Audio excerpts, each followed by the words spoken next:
병원에서 진료를 받다 보면 크고 작은 갈등은 생각보다 자주 발생합니다. 치료 결과에 대한 불만, 시술 과정에 대한 오해, 설명 부족으로 인한 다툼 등 이른바 의료 분쟁은 더 이상 특별한 일이 아닙니다.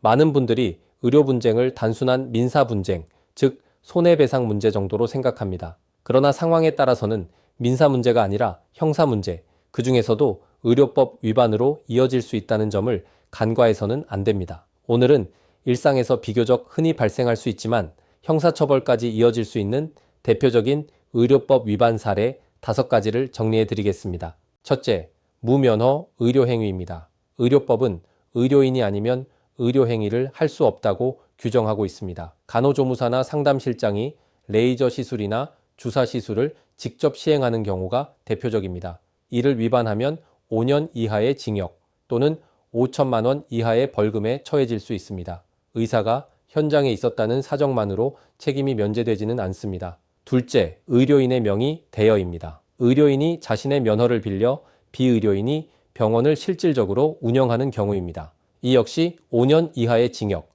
또는 5천만 원 이하의 벌금 대상입니다.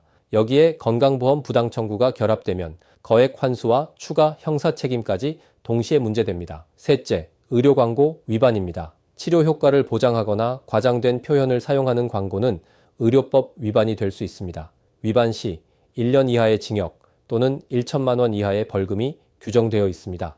넷째, 환자 동의 없는 촬영 및 정보 활용입니다. 환자 사진이나 진료 정보를 동의 없이 사용하면 의료법뿐 아니라 개인정보 관련 법 위반으로도 처벌될 수 있으며 3년 이하의 징역 또는 3천만 원 이하의 벌금에 처하게 됩니다. 다섯째, 진료기록부 허위 작성입니다. 실제와 다른 내용을 기록하거나 조작하는 경우 3년 이하의 징역 또는 3천만 원 이하의 벌금에 처해질 수 있고 보험 청구가 결합되면 사기죄로 확대될 위험도 있습니다.